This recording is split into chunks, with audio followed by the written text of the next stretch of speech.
Eis-nos de volta para mais um episódio da Escola Bíblica. Vamos voltar à Epístola aos Romanos, porque é lá que temos parado, digamos, durante todos estes episódios, porque Paulo escreveu uma epístola muito importante, quer para aquele tempo, mas também para os nossos dias. E por isso mesmo, com a presença do pastor Pedro Esteves, vamos voltar outra vez a analisar um pouco mais detalhadamente aquilo que vem na Epístola aos Romanos. Pedro, começamos sempre com um sumário. Qual será o sumário de hoje? Hoje, com a ajuda do apóstolo Paulo, vamos olhar para as características da sociedade em que os romanos viviam e vamos perceber como é que Paulo descreve essa sociedade e avalia os padrões pelos quais essa sociedade vivia, e claro, isso vai nos ajudar a compreender muito da realidade e daquilo que o apóstolo Paulo escreveu aos romanos.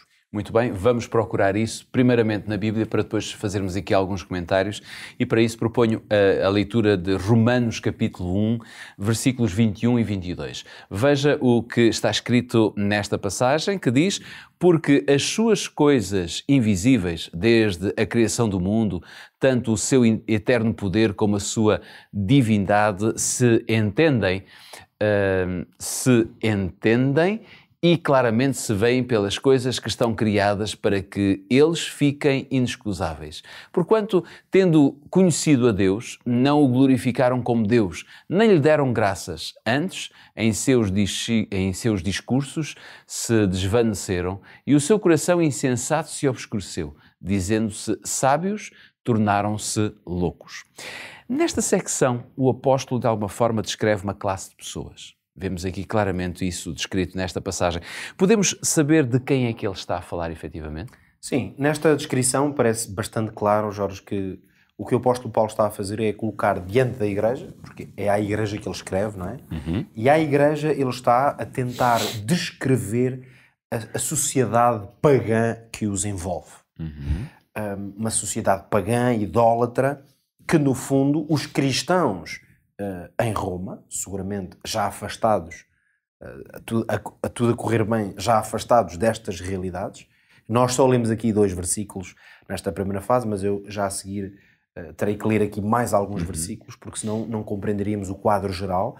Mas, portanto, este quadro geral mostra-nos que o apóstolo está interessado em mostrar aos romanos que eles estavam envolvidos numa sociedade que se caracterizava por padrões de vida, por uma postura diante de Deus completamente oposta àquilo que são os padrões que Deus nos propõe. Obviamente que isso depois vai ter implicações na mensagem que ele quer transmitir-lhes. E quais eram essas características? Vamos encontrar aqui várias características. Obviamente que do texto que ainda agora leste aqui, nós percebemos uma primeira grande identidade, a qual ele a seguir vai continuar, e se quisermos até ser mais específico, mas nestes versículos percebemos que a grande preocupação ou a descrição maior que o apóstolo Paulo faz da sociedade deste tempo, em Roma, é de um espaço onde as pessoas deixaram de reconhecer Deus e a sua soberania. Ele chega mesmo a dizer que, tendo conhecido a Deus, ou seja, apesar de tudo, ele considera que estas pessoas tiveram, de alguma forma, oportunidade de ter uma percepção, um vislumbre de Deus e da sua existência. A verdade é que se afastaram dessa fé nele, deixaram de o glorificar, deixaram de o reconhecer como o autor das dádivas e das bênçãos, quando ele diz que não lhe deram mais graças e que no seu coração obscureceu-se completamente essa ideia de Deus. Ao ponto do apóstolo Paulo dizer que estas pessoas são inexcusáveis, ou seja, quando Deus a julgar por causa destas ações e desta postura, elas não têm uma desculpa para isso. Precisamente porque Paulo explora, aliás, num pensamento muito bem escrito e formulado, esta ideia de que as coisas invisíveis, a criação do mundo, tudo o que se vê à nossa volta, de alguma maneira já argumenta a favor de Deus. Claro. E que esta primeira grande característica é um afastamento, se quisermos, até da soberania de Deus. Quase que poderíamos dizer, se é que não foi mesmo essa a intenção de Paulo, de mostrar que a partir do momento em que alguém deixa de reconhecer a Deus como Senhor e Criador, facilmente vai entrar então numa espiral descendente. E então Paulo vai descrever como é que era a sociedade nesse tempo. Vamos acompanhar aqui alguns exemplos que eu vou apenas ler. Aqueles que nos ouvem e veem podem, claro, naturalmente ouvir-me e acompanhar dessa forma. Por exemplo, no versículo 23, ele diz que estas pessoas fizeram o seguinte: mudaram a glória de Deus em semelhança da imagem do homem corruptível, de aves, de quadrúpedes e de répteis. O que é que o apóstolo Paulo está a referir? Claramente à idolatria. À ideia de que a sociedade pagã deste tempo substituiu, lá está, a glória do verdadeiro Deus, um Deus invisível, que é adorado, obviamente, por estar acima de nós, foi substituído, ou seja, em coisas semelhantes a imagens de homens e mesmo de outros animais. Portanto, nós percebemos que ele está com certeza a referir mesmo a imagens de escultura e outras formas que a sociedade foi encontrando para as colocar no lugar de Deus. Portanto, nós vemos aqui uma referência clara à idolatria, às imagens de escultura. Sendo que a lei de Deus diz claramente, não terás outros deuses. Ora, não é? nós sabemos que não ter outros deuses e não fazer imagens de escultura são mandamentos claros. E por isso o apóstolo Paulo acusa precisamente esta sociedade de se ter afastado desses valores.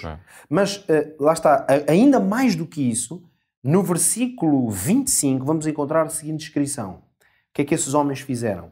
Mudaram a verdade de Deus em mentira e honraram e serviram mais a criatura do que o Criador, que é bendito eternamente. O que é que nós entendemos aqui? Podemos depreender de que homens foram colocados, no fundo, no lugar de Deus. Portanto, mais uma vez tem a ver aqui com idolatria, uma falsa adoração, e nós aqui facilmente conseguimos enquadrar a ideia de que os imperadores ou os governantes eram Deus ou que deviam ser adorados, ou de que, quem sabe até, líderes religiosos se colocam como intercessores, ou uma espécie de intermediários entre o homem e Deus. Esses conceitos de infalibilidade humana, do homem a ser, de homens que se curvam diante de outros homens, quer dizer, coisas que na verdade vieram por influência, com certeza, desta cultura que em Roma se desenvolveu. Não temos dúvida que muitas destas coisas vieram influenciar, aliás, a história do cristianismo. E que ainda hoje influenciam. Porque nós vamos precisamente encontrar, com origem nesta lógica de adoração, de compromisso entre o humano e o divino, vamos encontrar precisamente imagens de escultura, imagens de coisas terrestres às quais as pessoas se curvam. Vamos encontrar homens que são basicamente adorados e bajulados como se fossem Deus. Vamos ver aquilo que Satanás disse a Eva: e sereis como Deus, não é? Precisamente essa ideia de que homens estariam ocupando o lugar de Deus. Claro, o apóstolo vai ainda depois falar, por exemplo, agora já mais do comportamento, se quisermos, dos padrões morais. Ele vai referir-se precisamente ao facto, nos versículos 26 e 27, de que mulheres e homens fizeram o seguinte: mudaram o uso natural, aquilo que o apóstolo vai chamar que é contrário à natureza, e fizeram o quê? Inflamaram-se na sua sensualidade uns para com os outros.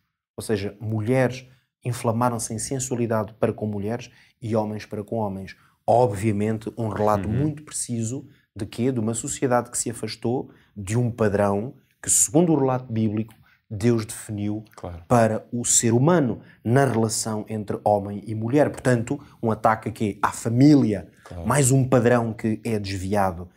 Tudo isto, no fundo, vai resultar em quê? Naquilo que no versículo 28 o apóstolo vai dizer: não se importaram de ter conhecimento de Deus, e assim Deus os entregou, e eles fizeram coisas que não convêm. Isto, no fundo, tocou ou toca todas as áreas da vida humana. Sem dúvida. Todas as áreas da vida humana acabam por estar aqui envolvidas, e a conclusão que podemos chegar é que quando uma pessoa se afasta do seu Criador, que foi por aí que começou a descrição de Paulo, ela entra numa espiral de declínio moral e espiritual, e, portanto, a pessoa claramente fica totalmente fora do plano de Deus. Numa frase, como é que colocamos tudo isto em prática? Analisemos o tempo em que vivemos. Paulo descreveu o tempo dos romanos.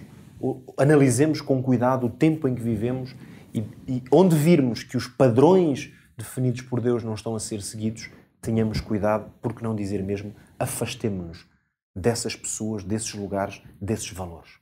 Foi muito bom termos estado consigo durante estes minutos, abrindo a palavra de Deus. Fica a nossa promessa e também a nossa vontade de voltarmos já no nosso próximo episódio. Até lá.